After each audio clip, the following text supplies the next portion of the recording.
geeks come out at night. The geeks come out at night. The geeks come out at night. The geeks come out. The geeks come out at night. 3, 2. Hello and welcome to hello and welcome to Keep Crawlin with Mike and Brendan. I am Michael Curtis. I am Brendan LaSalle. And thank you again for joining us here this evening. If all has gone well, you're actually hearing us this time, or at least hearing me. So welcome to the chat room and welcome to spend our 4th episode here in the basement. Where tonight we will be unofficially kicking off DCC Days Online. So, how are you doing, Brendan? How are you doing, Mike? I'm having a great day. It's been a wild one today, and boy, I'm just glad that we got as far as we have. You know, who would have ever guessed that 2020 would have spun up the way it has, demanded so much of us as it has? It's just been a marvelous challenge. Not even Nostradamus at like his worst could have predicted been this year. No. But we're down to the basement now. It's nice and cool down in the basement. Yes, it is. We've got our wonderful shag rugs. I'm going to close my door here because the basement cats are going to get in and or out. I'm still here. We don't want them tearing the beanbag chairs apart or anything. No, can't have that. Oh, I can't have that. No, thank you. Wonderful to see you, Mike. How's your week been, Michael? My week has been very busy. As like you, I have been probably preparing for DCC days, making sure everything is all together and contacting my players and hoping to hear back from them, and getting set for the next 4 days of D&D, about the DCC and various other actions. So I can't complain about that. So that's all good, you know. Tonight, unbeknownst to Joe, we're going to start DCC Days Online. Yeah. So if anybody's there watching us, welcome to DCC Days Online. You know, when is the official kickoff tomorrow? Is it? Do you know? Is it like crack of dawn tomorrow? I think actually there. The first game tomorrow. Actually, I think the first games are early afternoon tomorrow. My first game is at 2, and I think I'm in the first slot. So. Probably. You usually kicking things off. They like to point the camera at you because you need more camera time. That's really the basis of everything we do here at Goodman Games is my face in your face, absolutely as much as humanly possible. So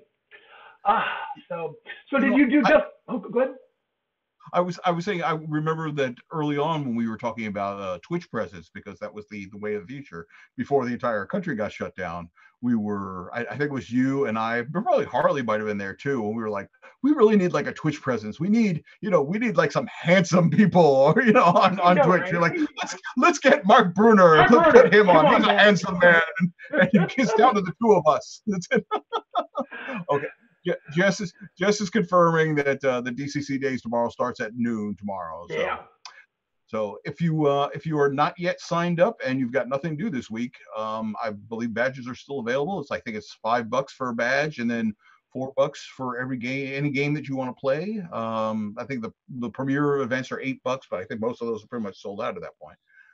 But there's still people who have openings, and if you got nothing else going on this weekend, come hang out, come do the social hour with us on Friday and Saturday. I will be poking my head in on the Friday night social hour. Brenda, you're probably running like 112 games, I am going to try to hit both social hours though, at least to pop in there and because again, got to get my face out there more. I'm just going to show up, say hey to everybody. Really, it's there's a screenshot of one of the social hours from Cyclops Con, and it's so wonderful to look at. Look, it's like here's me and all of my Brady Bunch convention friends, just and it made me very happy. So I'm looking to make another one of those this year with me and as many faces as we can possibly cram in. Right. Yeah. And the good thing about the social hour on Zoom is that, even if you're imbibing while you're participating, worst comes to worst, your bed is really close. It's not like somebody has to usher you back to your hotel room or something at the end of the evening, Not that never happened to anybody we know at GaryCon. Oh yes. That's me. I'm the unofficial Good at Games den mother. I have to make sure that everything takes care of. Make sure people get on the right buses and get back to their hotel rooms correctly. Yeah. And God bless you for it, Curtis. God bless you. Somebody's got to do it. Yes, sir. So I want to. Good. Sure. No. Oh, I was going to say I am debuting something new here. As we all know, my COVID-19 hair has been growing. So, and I'm still not willing to go out and get a haircut and do all that. So, Lori has made me this lovely Tam is the official name for it. It's an actual hat. She designed it herself. It's two-tone. It fits nicely over there. So, I'm just going to bag my hair up for the duration. You know what I mean? Until it's long enough to ponytail, I'm just going to go for this look. So. Right. Well, I mean, good because it was getting to the point where it was messing up the basement. Yeah. Well, my hair gets long eventually. At first, it gets big. It gets and it'll do that for quite a while before it actually drops and becomes long. So yeah, pretty soon I was going to be messing the whole basement up, and that's too much of the '80s again. I can't do that. So. I think the weird Uncle Brendan photo that has been appearing on and off in certain Good Games products for a while is pretty infamous. So anyone who's seen that knows what the Brendan LaSalle hair can get around to if somebody's not there to take care of it. So that is not a doctored picture, friends. That is it was actually my college newspaper byline when I was the Viewpoints editor for the Kennesaw State Sentinel, and that editor should have yelled at me. I don't know. I would have told me to get a haircut, but they didn't, and there you go. I actually today officially in New York State, barbers and hair salons are open. I called my barber. I was never so happy to hear his voice, and I made an appointment Tuesday. So the next time I'm on the show, I will be shorn like a sheep. Yeah, but you still look. I mean, you still look like you could go to a wedding the way you look. You know what I mean? You still look like It's all green screened, if you turn this thing off, it's just goes nuts. So, well, yeah. So the mild mannered gamer, his wife is making appointments for him. So yes, I can imagine that. Get your disgruntled, get your sorry butt out of here and go get yourself cleaned up. Right. Send him off to the chair, as it were. So, all right. No, but we're not here to talk about haircuts tonight, Brendan. We are not here. We are here to kick off DCC Days Online, and that means conventions. Yes, sir. Yes. We are going to talk conventions. We are going to talk about pros and cons of conventions, and we're probably going to share some embarrassing convention stories. So, if you're watching tonight, you may never look at us the same way. No. But before we get there, I think we should kick things off with a segment. Oh, yeah. I think it's time, our favorite segment so far, because it's the only one we thought of. Yes, we're going to kick things off with a little treasure type U. So take it away, Brendan. Okay, so this is such a special treasure type U because this one comes from one of my favorite people, DM Kojo. Kojo, thank you for sending this in. I feel like we're official now that we have a submission from Kojo. He actually sent us a video in a few weeks ago, and I couldn't figure out how to make it work in this. We need a producer badly. So let's go ahead and take a look at what Kojo sent. So this is a marvelous thing in two parts. Oh, come on, don't mess with me, computer. I apologize in advance.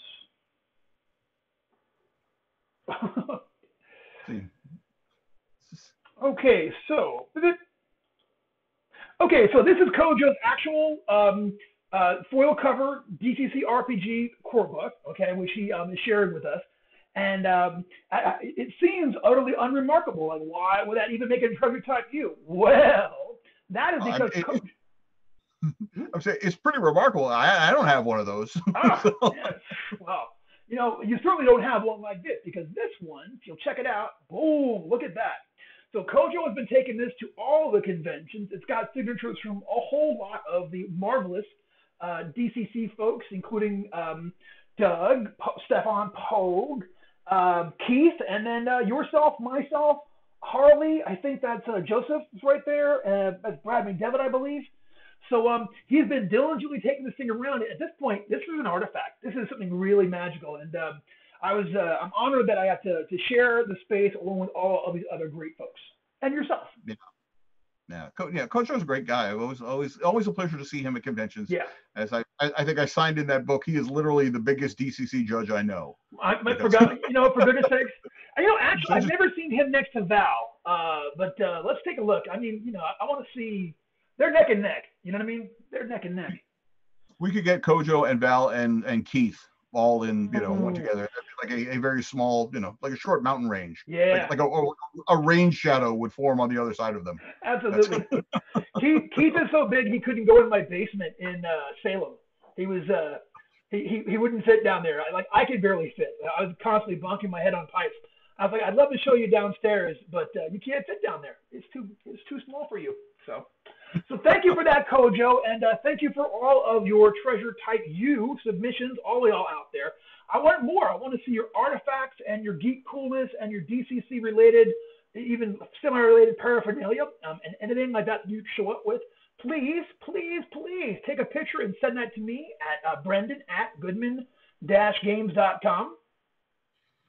And we will show it off here, and we'll give you your moment of coolness. Absolutely. So. Best case scenario, we will feature you on here and talk to you directly through the inner tubes. Worst case scenario, Mike and I sneak into your house and heist it. Yeah, heist.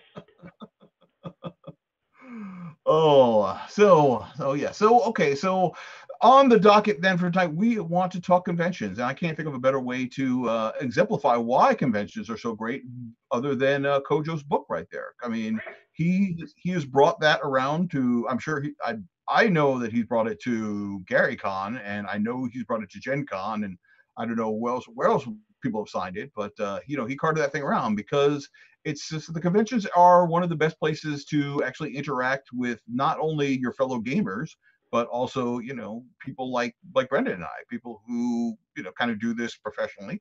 I'll put quotes around professional, but, actually, have somebody pay them to do this. And it's always a blast to go and do the convention scene from our point of view, because we get to meet you guys. And, if it wasn't for you guys, none of this would be worth it, I'm sure Brendan, I'm sure I know for a fact, writing is such a lonely profession. I mean, it's just you versus the documenter versus your manuscript and your own imagination. And then, as we talked about last week, the whole process which goes into making an adventure from start to finish. Interaction with, the fans is not part of it at all. Not the writing part, no, sir. No, so it's often, every now and then we might get a nice email, but for the most part, it's actually going out there and seeing you people, and you guys coming up, and a kind word to us it's actually I mean, the occasional paycheck is nice too, but I mean, the kind word goes a long way too. Huge way, yeah. It's what keeps us going. Keeps us going up on those long kind of lonely nights we're banging away trying to figure out how many hit dice a velocity ogre needs or what have you. So I could not agree more, Mike. I think that the writing and designing can be very lonely, and sometimes you feel like you're throwing your words out there into a void that only the editor and you ever take a look at. And it's very nice to have someone come up and ask a question, make a comment. Just to interact with it in general, I have this moment every year at the big cons when I see everybody thinking specifically of Gen Con and Gary Con, where I have this moment. I'm like, the tribe is here. It's so good to see you all. It just lights me up every time. I have this moment of where I just get so excited to see all of everyone together and to be able to roll dice with people, to sit and talk games. Those wonderful, just random, hey, we're having lunch. You want to go where you wind up going out and having a meal with, 3 or 4 people who you might have only known through email or by their faces, and catching up and getting to know folks. Conventions are magic. Right. When I first started doing the conventions, 8-10 years ago, I went there completely as a fan for the first time. I mean, I had started my professional writing career, but like the first Gary Con I went to, I didn't go there as part of Goodman Games. I paid everything out of my own pocket, went there, and I met a bunch of the old industry guys, and I was talking with them, and everybody was very very warm and welcoming, and I learned from them is that when you're at a convention, I mean, you're all gamers. I mean, there's no, I mean, for the fans, some people can be a little, like, like I don't want to bother you or anything like that. It's, it's literally we're there, we're there to game. With most of the cool designers that I have, I mean, and when I mean cool, I mean, down to home, down, the people, they don't have any airs. They're like you and I. It's like we love talking with people. We love hanging out with people. Mm-hmm. We don't have any ego. Obviously, we're doing this show, so. Yep. So, this actually, one of the reasons we're doing this is because we don't get a chance to see you people. Yeah.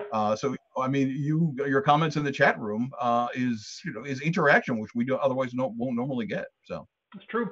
Yeah, I missed the road terribly. I told Lori the other day, I said, I miss it so much.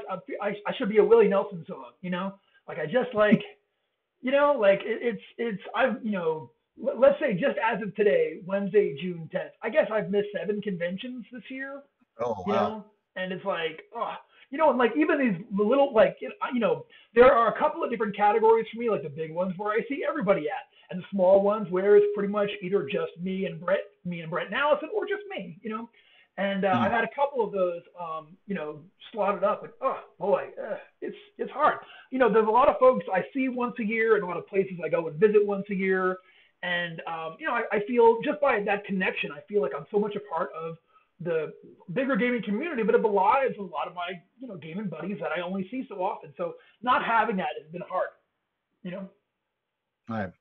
What was the? I think we might have talked this on an earlier show, or maybe during one of the rehearsals or anything. But what was the first convention you ever went to? Not not as an industry person, just like the first, Sure. Either game or sci-fi convention, or any genre convention. Back home, back on the island, I went to the LI Relaxicon in about 1982 or 3, I want to say. And my friends and I went. They had comic books there. They had open gaming. And a buddy of mine played the Lost Tomb of Caesar Khan or whatever, not Caesar Khan. No, Hidden Shrine of Thomas Hickman. And helped me out. Chan, I think. Yeah. And it was really neat. I met a lot of people. Like, I thought I was a hardcore gamer, at the tender age of 12 or so, and I met real hardcore folks there, which was amazing, And I just like, for the first time, playing with people who weren't from, within my little tiny weird gaming circle that we had all put together with, like, the young kids, with a couple of big kids who would let us play sometimes. It was an eye-opening experience, And I had a great time. And they actually wrote the convention up for like the LI one of the Long Island magazines, or the newspaper magazine, Sunday magazine, and had a picture of one of the guys I played with, this guy named Wookie. And Wookie, if you're still out there, wherever you are, hope you're still rolling dice and having fun. Mm-hmm. Yeah. How about you? What was your first ever con? I was also on Long Island, where I'm sure Relaxicon was probably in Nassau County. We were on the other side of the county line at SUNY Stony Brook at Icon, and Mild Mannered Gamer is missing it because that was basically in Suffolk County on Long Island. That was the yearly convention, and it wasn't a gaming convention. It was a sci-fi convention. So there was the gaming element part to it, but there was also, you also would get, media personalities to it. They would actually have like literal, like honest to goodness science, they would have like physicists come and talk and everything. That's and, cool. So I mean, it was it was Stony Brook, and SUNY Stony Brook, for anybody who does not know, that's like a heavy, it's leans more toward the science and medicine rather than art. So there was definitely that focus to it. But yeah, sometime in probably around 84 or 85, I went there for the very first time. Cool. And that's I met Gary Gygax there. He signed my player's handbook. That's so cool. That's amazing. Yeah, they would always get good guests. It was, they get Gary. I mean, I think industry was that Adam West was there one year. I got to see Adam West talk. I had Michael Dorn one year. He came out and he revealed he knew what a horseshoe crab was because he had one on his head all the time. Ted, I think the last time I was there, Ted Raimi was there. I mean, Awesome. So that's cool. But yeah, That's but cool. unfortunately, Icon is a thing of the past now. They had some problems and everything, so they've been some attempts to try to get a game presence going on the island again, but it hasn't completely been successful. Although I wish them luck. So. Indeed. But yeah, so funny. Both of us are in the mid '80s, early mid '80s on Long Island. That's where we got our start, and here we are, years later, hanging out again at conventions. I wonder if we ever got close. I wonder if we were ever at a hobby store at the same time or in the neighborhood. We moved away from Long Island. I moved to Texas in '83. So, yeah, probably not, because I mean you would have been in Nassau County and I was in Suffolk County. And so like our friendly local game stores must have been much different. So no, we traveled. We used to go to Waterloo Hobby. Was not my local, but it was the far local that was awesome, and it was the headquarters of the FSU, the guys that did Villains and Vigilantes, and I was obsessed with Villains and Vigilantes. So go there and hit up all the new adventures. So beautiful times. So yeah, so we went from that way to doing the professionally, and even those humble beginnings, who could imagine that one of us will go to, like, I don't know, 15 conventions a year? It's true. It's true. Yeah. But that's, I mean, it's definitely, as for example, we've been saying, we've got some of the people in the cons here, with like Shade of Icarus was mentioning the fact that, the DCC itself feels like this extended convention of our best friends. And we have to admit, because we have this great fan base. Yeah. And it's always great to hang out with you guys, and, even, at conventions or online or everything. And Sleepy Fingers was saying he's looking forward to physical cons again, because he or she would like to get their foil Cesricon book signed. So I don't think I have a foil Cesricon book. No, I don't, and I did not contribute, but I will sign it for you. No problem. I think I have a playtester credit in the core book. That's all I got. So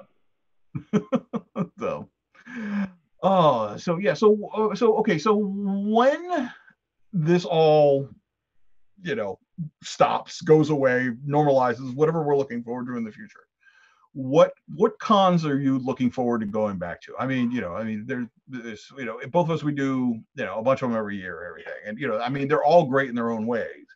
But I think I have 3 that I look forward to every year, and I'm sure you're the same. Like, for example, it's funny. I will list my third favorite con. And it was actually it sounds kind of funny, because if you've never been, you might just say that's your third favorite con. But yes, I would have to say my third favorite con every year is Gen Con. No, I definitely think that is third on the list. So, because that is the opportunity that's really where I get to see all the Goodman people. I mean, that's like the only time of year we're all, or at least the majority of us are all under one roof together. And then it's always a great time just to see the fans who come out. I mean, we all have our, our tribal stuff going on, or, our little annual rites of passage, or, goings on, or something like the Stapler party, or, when it all ends, going out for Indian food, My little Indian place. Oh. Yeah. It's true. Gen Con is absolutely magnificent. I'm a huge fan. It's it's a bit more of an ordeal than a lot of other conventions, and it becomes it becomes an endurance test. But it is very special to me for a lot of reasons. Not the least of which is that there's so much DCC going on there that I can go full X crawl all week long, and I don't get the opportunity very much. So for the last many years, I've been doing just like everybody else is running everything, so I just say, okay, I'll run X crawl, boom, boom, boom, boom, boom, boom, boom, and I'll run like 7 heats of whatever X crawl adventure I'm running that year, which is great fun, and a minimal amount of prep. So that's exciting for me. You know what I mean? Like, it really, I do less work for Gen Con than almost any other con that's out there. So love it. Yeah, I think one of the reasons that Gen Con is so like it's only number 3 on my list is despite all the good things about it, I think that I think if I had to do Gen Con on my own, resources, I don't think that I would like if I was just going as a fan now. Yeah. I don't think that even if I had the disposable income to do it year after year, I don't think I would. Mm. And it's not really like I'm not somebody who dislikes big crowds or anything. It's not that. It's just more that it's a lot. Yeah. Yeah. Yeah. It's just you know. If you were going under your own money for the amount that you would spend of time and resources and energy that you would spend on Gen Con, you could do 3 smaller cons, like easy, Right. Right. I think every gamer, who can, no matter what your stripe of gaming is, whether you're, board games, card games, war games, role playing games, cosplayers, whatever. I mean, I think everybody who can do it should at least do one Gen Con. Yep. Especially, who knows in the future we may all be, in our pods and never actually be going out in public ever again. But I think you should attend just to say that you could do it, just to see like, wow, there are a lot of us out here. Yeah. I got. Especially if you're from like a small town somewhere in America, and I mean, kind of genre related stuff is becoming more popular, but you kind of feel a little bit of alone at times. You go to Gen Con, and you're like, oh my God, where are all you people? No, exactly. I'm gonna say we should spin on, but I got one more Gen Con story I want to tell before, which is that so I had this. That's why we're here tonight, man. I had the most amazing revelation about the DCC tribe while I was there.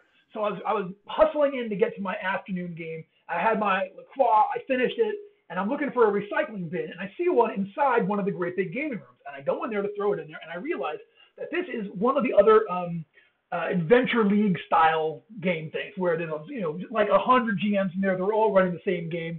I'm not going to say which one, but and they're all sitting there really quietly, and they're all like the GMs are sitting and they're reading from their books, and there's not a peep. You can hear a pin drop in that place, So I drop that off and I run around, go around the corner, and I go to the DCC room.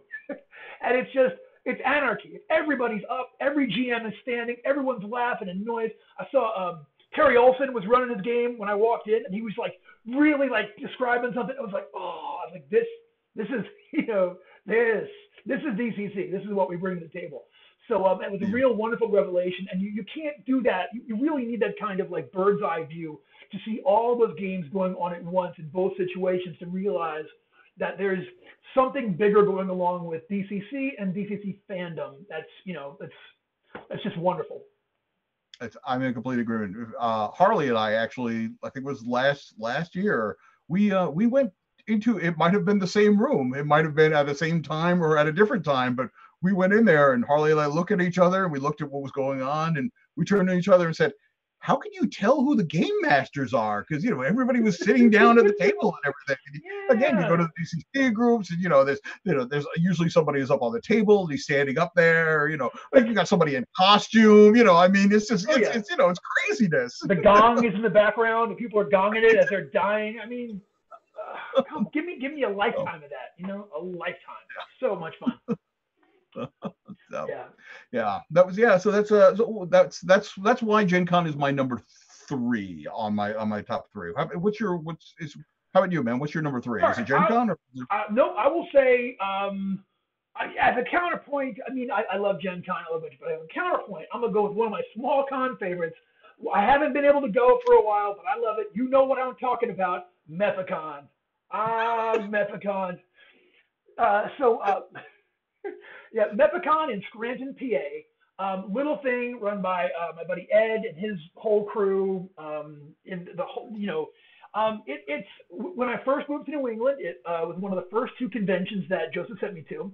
He said, go to these 2, they're local to you, and one was horrific, and I would never go again, and the other was Methacon. And while I lived there, I was like, even though you are 6 hours away, you are my local con. I loved it there. It's got a real wonderful family atmosphere. Same thing. All of these little rituals go along with with doing it. They have a wonderful charity auction. There's just great games going on the whole time. It's small. If that thing has ever hit 1,000 people, I would be shocked. But for its, although they did just move to a bigger facility this year for the first, or they would have moved to a bigger facility this year for the first time. Obviously, got canceled. MepaCon, they hold it twice a year. They have MepaCon Spring and MepaCon Fall. So, do you remember how you pointed out to me? Why? Because every time it was only every time I would ask Brendan, I would see him on the road, like, what con are you going to next? Like, MepaCon. I was always, this is the third time I've seen you this year. You can't be going to MepaCon that much. Oh, but I was always either on my way to or just had come back from MepaCon, and it's a great show, and I miss, if any of you MepaCon folks are watching, I miss y'all terrible. I mean terrible. It's just a great show with great people, and I will get back at some point. Word is bond. I picture MepaCon as like it's inside the convention center or wherever it's been held. It's like Schrodinger's box. Like MepaCon may be going on inside or it may not be going on inside, but you don't know until you open the doors, and by then it's too late. It's like, yeah, and it's it's the gaming scene at MepaCon is so cool that I would debut adventures there all the time. Nobody minded if I had to like stop or go back a little bit. So I mean, more than half of the adventures I have published for Goodman Games, I ran for the first time at MepaCon. And in two cases, they were improvs at MepaCon. In at 5 Points, I ran a game on Saturday night. I went Sunday morning with the same game, like literal same game, but I got the exact same players all showed up, and I was like, uh-oh. So I on the fly that adventure, and that was it. So, I will always be, I love MepaCon. I still consider myself part of the MepaCon family, even though I haven't been in a while, and I mean to go back absolutely as soon as I can. Right. I definitely know how that feels, because in my case, I would have to say my number 2 favorite convention every year is pretty much same circumstances. That my number 2 convention I love is TotalCon. TotalCon. Con up in Massachusetts was in, it used to be in, I think it's in Marlboro, and now it's they moved to the middle of the state or vice versa. I know they moved to Marlboro now. But yes, but the TotalCon is this quiet little, no, I would say quiet little, no, it's a decent sized regional convention. It's within driving distance of me, which is definitely a plus, and it's the only one that I care. Only one that I drive to every year, and they are just they are so, it's my con family. It's my other people I get to see once a year. The organizers are great. They treat me, far better than I probably should be treated. And, they're always welcoming. I'm always glad to see them. They're theoretically always glad to see me. They keep asking me back. And I think it was very funny. It was like when you were living in Salem, you were literally like an hour away from TotalCon. You could never make it because they were all sending you to an army base in Antarctica to run a con that weekend. Fully, yeah. I only got to go the 1 year because something didn't go off, and every other time there's something specifically that week that I can't remember what it is. But the same week that TotalCon was, I was always going to fill in the blank, and far too, like maybe even MomoCon, but something heck a ways away, So it was but the one time I did get to go, it was wonderful. I met Mike Poundsmith that year. I met Tim DeShane there, one of my hetero life mate, Tim DeShane. We met there for the gamed there for the first time, I believe. And it's a great con. And the one time I went, I was super excited to be there. Right. It's so, because I've had to miss a couple of years, here and there. I had to miss this year because originally I had a conflict what was going on with the grant that I was working on. And now in retrospect, since 2020 is shut down, I really wish I would have made it, because then I would have at least gone to one con this year. But but I had to beg off, and now because the grant that I'm working on is probably going to get pushed. I'll be working on it next year in February, so I'll have to see if I can try to arrange something to go back if they want me to come back. But yeah, so, like I said, I met Tim there for the first time. And, Tim DeShane, Tim Callahan, one of the writers for Goodman. I met him there for the first time. there's a crowd from New York City that comes in there. There's, I keep wanting to go to Carnage on the mountain, which is up in Vermont, which apparently is run in like a off-season ski resort, which sounds absolutely fantastic. But again, there's only, well, at least for me, there's only so many cons I can go to every year. But I will be back sometime soon, Total Con, if you want me to come back. I heard that. So how about what's your number 2 then? Okay, my number 2 con then I'm going to go with is the one that it's my new local. Okay, it's one that's right here, and it's a fantastic show, and that is of course MomoCon. MomoCon at the Atlanta World Congress Center. So MomoCon is the youngest con I go to by far. I'm 30 years older than almost everybody there. It's me and a bunch of kids.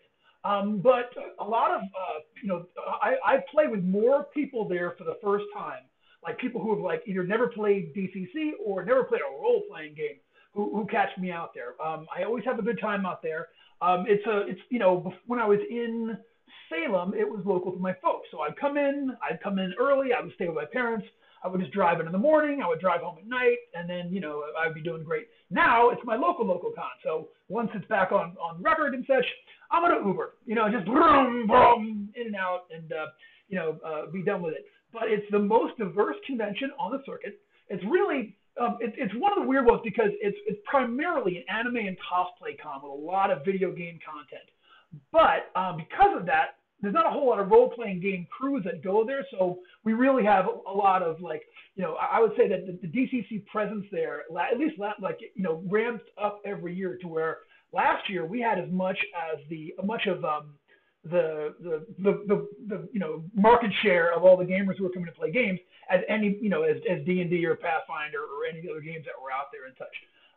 And it's nice. It's nice to be going. Like I said, it's by far the most diverse convention you'll ever get to. You know what I mean? So that's very meaningful to me, and to be able to roll dice with a lot of folks who I normally wouldn't see on the circuit is wonderful. To get a bunch of young people excited about the hobby is wonderful. It's right across from the CNN Center, which has a magnificent food court, just breathtaking. You would be like, what just the choices stop your heart in your chest when you go in there and see all the places you can have lunch at. And then you go to the one with the only 5 people in line, so you wind up getting a euro. But it's just amazing. You know what I'm saying? It's a really wonderful. See, I am cracking up because as somebody who professionally attends conventions, people sitting at home watching this may not realize how important being able to find food at a convention is. It's and especially on a game designer's budget. That's the other thing. Yeah, that is so, and healthy stuff. They have healthy options there too. And this is the thing. Like I love food. I love to eat, and it's important. Yeah, it's very important to me to get there are definitely some cons that I think, well, that's a great show, but man, you can't eat any place. And that drives you nuts because the last thing you want to do is run 8 hours of events and be like, well, I guess I'll be eating from the kiosk pizza again. Mm-hmm. Yeah. So, but MomoCon has got amazing food options amongst every other thing, astronaut ice cream and the whole 9 yards, and you can get Asian or whatever, and it's walking distance to a lot of other stuff in downtown Atlanta. So I've met friends out there before going out. I love MomoCon. It's a great show, and I really can't wait to go back again and check it out. Yeah. Hopefully one day we will be able to attend physical conventions again. That'll be nice. Yeah. So all right. So MepaCon and MomoCon. Mm-hmm. And I have got Gen Con and Total Con. So yeah, the number one con, and I will have to say I have been going to it since the fourth. Well, it's depending on who's counting, it's either the 4th or the 5th incarnation of it because there was a 0 that. But I will have to say it is GaryCon. GaryCon's my number 1. It's just because there you go. My very first one was GaryCon 4, and that was when they were actually in the Ridge. Was that the Ridge at Geneva, which was at that point I think we took up maybe half of the hotel at that point, And by the time by the time the con had to move, it was literally wall-to-wall convention. I mean, the wall-to-wall gamers, like the gamers movement, it took over that place. And that was my first year of, like I said, I went there, on my own dime. I went there as a fan. I got to meet, some of the old school guys. I got to play games that I would never had a chance to play before. I played Metamorphosis Alpha in Jim Ward's under Jim Ward, and I threw everybody under the bus because Jim promised that he would personally, he would personalize an autograph to whoever survived that adventure. And as a big fan of Gamma World from back in the day, I wanted a personalized, Jim Ward autograph. So like at that point, like most of the party had died under horrible circumstances, and I ended up in control of the shuttle, and like we were supposed to bring stuff back to our home ship that we departed from, and there were like two guys in the airlock, like one of them was like grievously injured, the other one was just like holding him up like, come get us, come pick us up. No, I'm going back. I have the thing I'm supposed to get. I'm getting him. So I just said, so Jim would, he's like, that's cold. Like, for like 2 or 3 years running, Jim was just like, yeah, Mike, I remember you left those poor people to die on the ward. Like, yes, I did. But yeah, that was where kind of, I think that's one of the first places that DCC was play tested, and I got to run my early stuff there, and Frozen in Time I ran there for the very first time, and I met like a good percentage of like all the Midwest DCC fans there.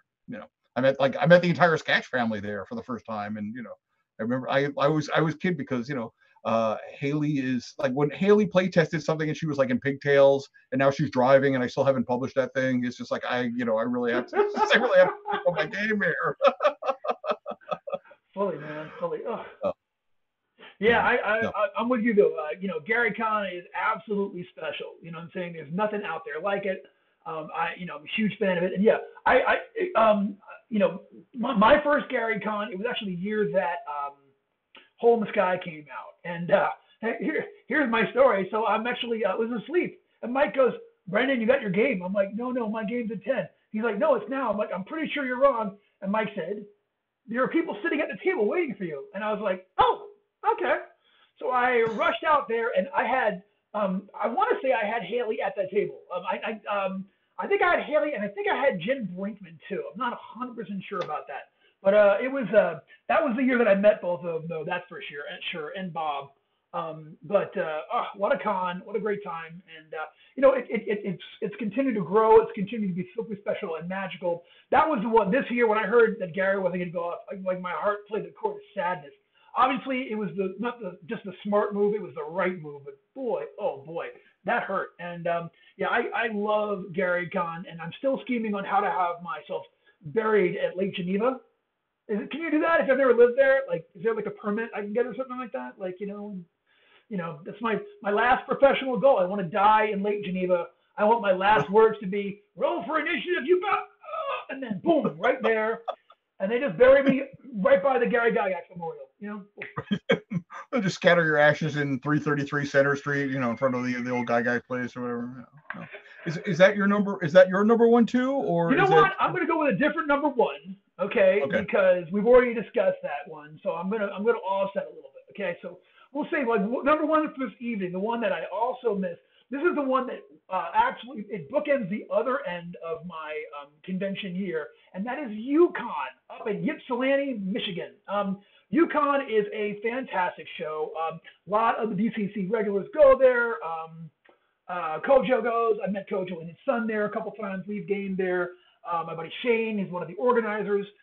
It's usually the last show of my year, so very often I'll kind of plan these crazy blowout adventure things and like do these like nutty, very very off. Something about UConn really gets me excited to try to experiment with the form. So like we've had dual DMs running 2 tables at counter things and such. And one year I did an open-ended game there, and it was like Brendan takes on all comers. Like anybody who shows up can be in this game and such. And I had something like 46 people, and it was I did it. Now it's a thing that I have done, and boom. It's a really good show, and I always have a lot of fun there. UConn is like a family, and I am like their ne'er-do-well cousin, you know what I mean, who shows up. But I really like the way that it's beautifully organized. They take really good care of both their guests and their players, and their vendors. And if I was going to create my own convention, I would start with like how does UConn do stuff out there? That is one of my all-time favorites as well. So what's funny? It's the more I think about this, coming up with 3 was not near enough. Can we get some shout-outs to other great cons? Yeah, sure. I mean, we didn't know how much time it would take for us to talk about our 6 of them. So yeah, I'm gonna go quick. I'm gonna say Long Con in Texas, Gamehole Con. That's such an amazing con. Like I would live at Gamehole Con if I could. I love Gamehole Con. Amazing show.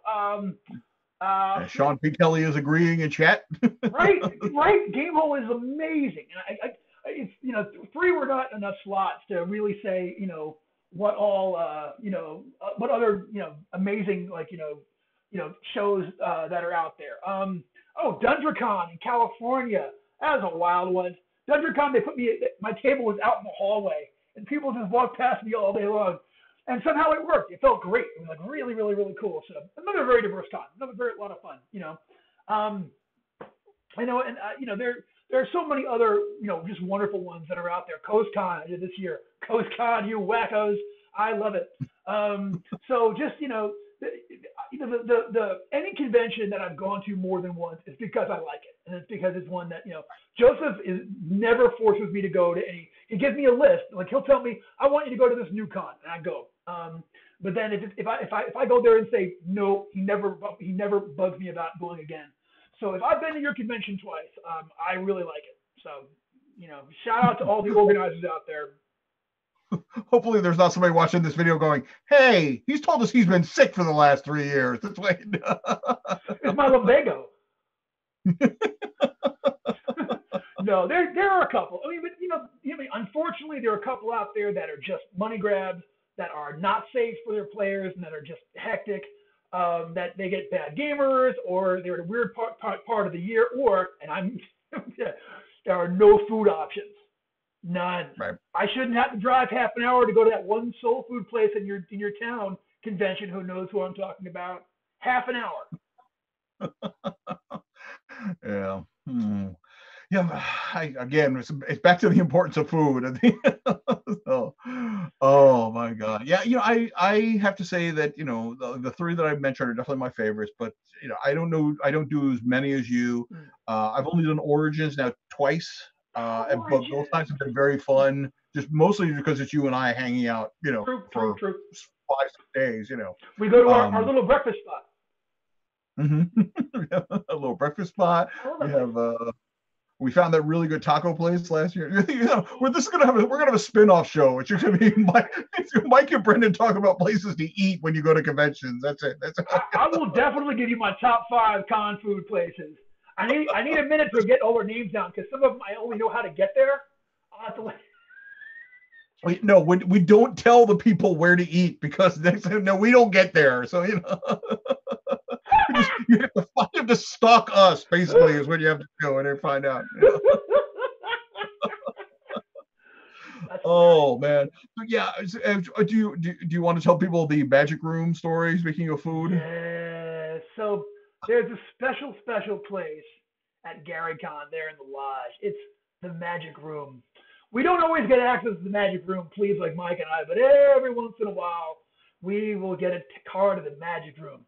The Magic Room is the most magical place in Lake Geneva, Wisconsin, and there's coffee all day long, and there's light snacks that if you eat enough of, it's a meal.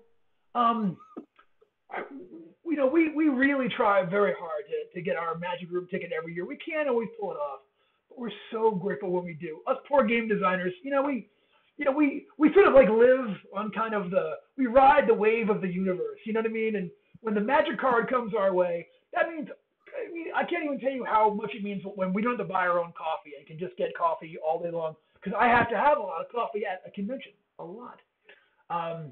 Yeah. Yeah. That's in fact, yeah. Brendan and I have actually we've created a pitch for our own television show based on our experiences going to cons.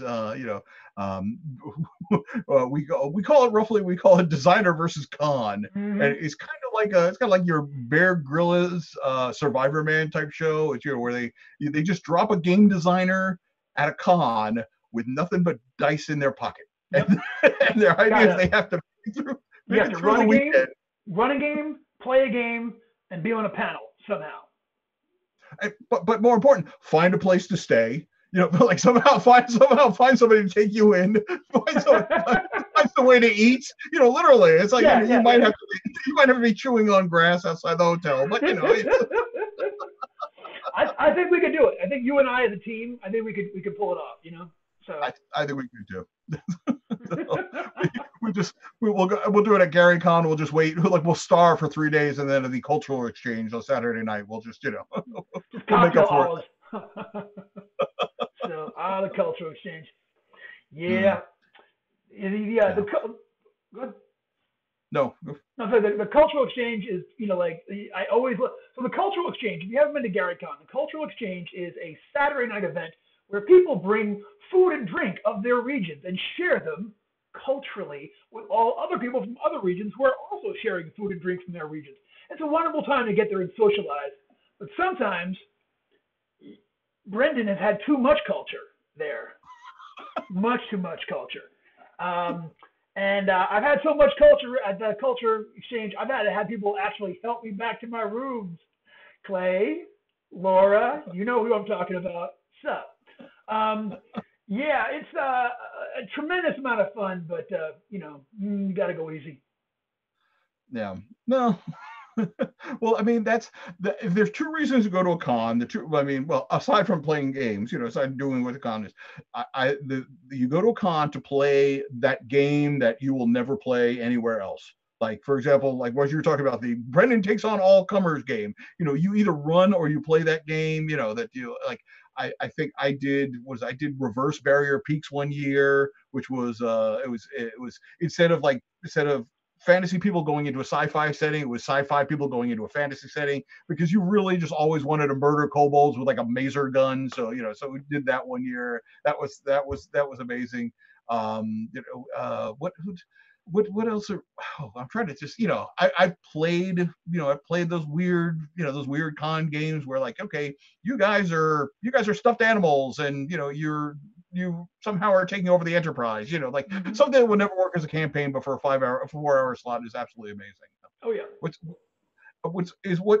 probably the weirdest thing? What's the weirdest con game that you've run? Was that Brendan Takes On All Comers, or? Brendan Takes On All Comers was pretty crazy. That one was really, really out there. In my early days, before I was a professional, my go-to was Tunes. I would go and run Steve Jackson Games Tunes, and very often, I would like do it where I would make people do physical challenges. We would run up and down hallways and such. As a player, I have played both Bunnies and Burrows with a professional storyteller, which was mind-blowing.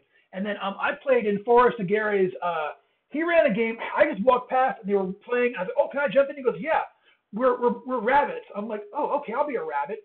And we were a bunch of rabbits who eventually took over High on Fire's tour bus and drove it around for a while.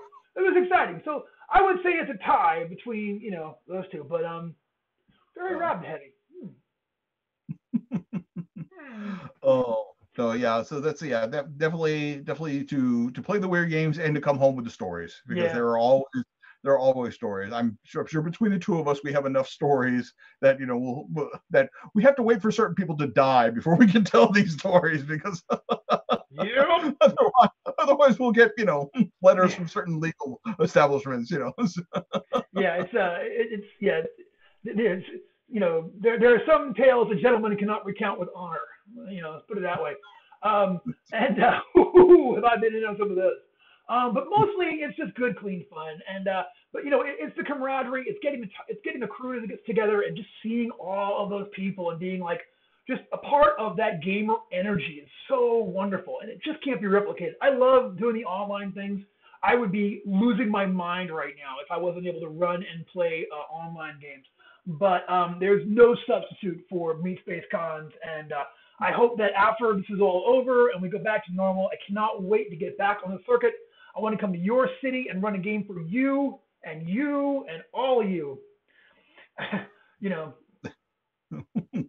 and Brendan will do it as long as you give him a key to the magic room and a key to the magic room, somewhere to sleep, box of La Croix, coffee, black, and I'm your man. So, and Mike as well. Michael, you know, and here's the thing: Mike's more like a surgeon. Mike shows up with precision and such, and runs legendary, and then heads out. You know, me, I kind of broadcast. Mike comes in like a laser. So, you know, so respect that. I absolutely do. Also, Mike has a much better chance of making a real living than me. I got nothing else. If this shuts down, I mean, I got to go back to driving a forklift badly. So. Well, I mean, you run X-Crawl, so X-Crawl by its nature is just weird. It's like every time you talk to me, it's, you know, we'll talk on the road. It's like, you know, and you're like, I'm trying to come up with what I want to do for this next, you know, encounter in X-Crawl, and I don't know where to go because I've got velociraptors parachuting out of a helicopter, and then it doesn't strike me as weird enough. Like, what should I do next? You had me at velociraptor parachute. You know, like why do we need more? You know? No, you gotta push that one with the X-Crawl. Yeah, so yeah, you know, X-Crawl is you know, I think a lot of X-Crawl comes out of my convention experience. You know, where it's like, you know, it's a very good game to run at a convention. You don't need a whole lot of backstory. You know, it's like you are a professional X-Crawl player. You're here to play X-Crawl, and let's cut to the chase and do this. And then within the framework of that artificial dungeon, it has all of these weird role-playing opportunities that you don't get most of the time. You know what I'm saying? You know, having one-on-one conversations after the bell rings with monsters as they're wandering past you. You know, it's, I don't know, definitely a con creature game there. So. Yeah. Oh, and that is why we do these things. Not only run stuff, but attend them. It's all fun and games, man. It's always good just to meet your fellow gamers. Yeah. You know. Yes. It's funny. Isn't the classic, you know, gamers are all antisocial nerds, have never been to a convention. You know, well, they've never been to a gaming convention. I mean, you know, I'm not gonna cast any aspersions on like a sci-fi convention or what Comic-Con is or anything like that. But I'm saying that if you go to one of these like small, you know, medium-sized conventions, you're there to play DCC and hang out with the DCC crowd, you're gonna have a lot of fun. Because everybody is just so warm, and you know, none of this. Nobody's going to look at your character and be like, "You didn't optimize this because you took the wrong feat here, or you put like the wrong stat here." You'll be like, "You're playing a mongoose dude. Where'd you get rules for a mongoose dude? I want to be a mongoose dude." You know. We're the other guys. Yeah. So. Oh man, now it's, you know, and now I'm sad because, you know. Because I will not be going to, you know, no, I won't be not seeing you in the flesh at Indy this year. No. But I will be seeing a whole bunch of people in the next 4 days. Yes. Who all coming through my computer screen, and I will be coming into yours. So. Yes. So come DCC days started an hour ago. Go get a late pass. Come to the socials on Friday and Saturday. You know, the convention will be televised. Step. Oh, dude, Mike, you know, that warms my heart. You know, I keep forgetting Mike has got hip in his hop, and you shock me with it time and time again, and I'm always excited. So, yeah, man, for real. So, come out and play at DCC Days. We started an hour ago, and you know, come and see us in the socials and roll some dice and have all the fun, y'all. Yep. It's not too late to get a badge if you haven't got one already. So there's still stuff to sign up for. And yeah, you know, if you don't play anything, I think the seminars are free. I think the social hour is free. You know, just come out and hang out with us. You know, bring an adult beverage and drink at the privacy of your home, and just don't drive. Just don't drive from your computer to bed. You'll be okay. No. Yeah. You can watch, like, you know, even if you're just now, if you just signed on and you're like, who are these idiots and what are they talking about? Stay on this channel, because starting tomorrow at noon, we are going to be streaming, so I guess tomorrow at 2 actually, we're going to be streaming games on Good Big Games official Twitch all weekend long, and you will see some very cool stuff, including myself, yours truly, running game I'm not yet prepared for by half. Not by half, Curtis. So, you know, Come on out. By the way, once we get things going, Shades of Icarus wants us to come to Utah. So What's your show out? Oh, you know what? Like, okay, that's a special circumstance. Joseph and I have been trying to do a Utah thing. We have almost nothing going on in Utah at all for DCC, but it's problematic for a lot of weird reasons. So I would love to hit Utah. I actually have friends in Salt Lake City. Every year, I'm like, at some point, I'm like, hey, I might come and hang out this year because I want to just go do a bunch of stores there, if nothing else. But yes, I do mean to get to Utah, and info@goodman-games.com. Tell Joseph Goodman why we should go to Utah and where we should go when we get there. Let us know. And while you're doing it, tell him why Mike should go to UK Game Expo next year, because Mike is on the East Coast, and technically it's a shorter trip for him. Yes. See, this is the thing. How do I mention our favorite games? I didn't mention the UK Games Expo one time. The UK Games Expo is amazing, and like I was totally heartbroken when they canceled it. And during the weekend, you need to come to the expo, Mike. All of you who are watching this should try to make it over to the UK Games Expo at some point. That's incredible. I so want to go. I so want to go to over to the UK and hang out with our UK brethren and sisterin and cousinins, and have somebody take me to Nottingham so I can go to the Lead Belt and hang out with see where all the miniatures come from. So I think that's about it. I think there's a convention going on we need to get to. So, oh yeah. No. Do we have any sponsors for this week, Brendan? Why, we do. As he looks wildly around the room to figure out where he put the sponsor this week. I'll vamp. Quick, look, grab something. So yes. Again, public access level cable entertainment and quality this evening. So, but most of you have probably already gone, and you're getting ready. You're looking at your schedule for next year. Oh, I just hurt my leg so bad. I'm not laughing at you. I'm laughing that's legit. next to you. It's legit. Okay, so this week our sponsor is the 2017 Program Guide, which has got, amongst other things, Dinosaur Crawl Classics. I have been having so much fun running Dinosaur Crawl Classics. We ran it again. I ran Dinosaur Crawl Classics this past week on Game Therapy. It was brilliant fun. We had such a good time. And I'm going to run it again for DCC days. And honestly, if Joseph was like, Brendan, from now on, you can only run Dinosaur Crawl Classics events from coast to coast, I'd be like, well, okay. And because it's fun. Everyone loves playing dinosaurs. It's always hilarious. So, all right. Thank you, our sponsor.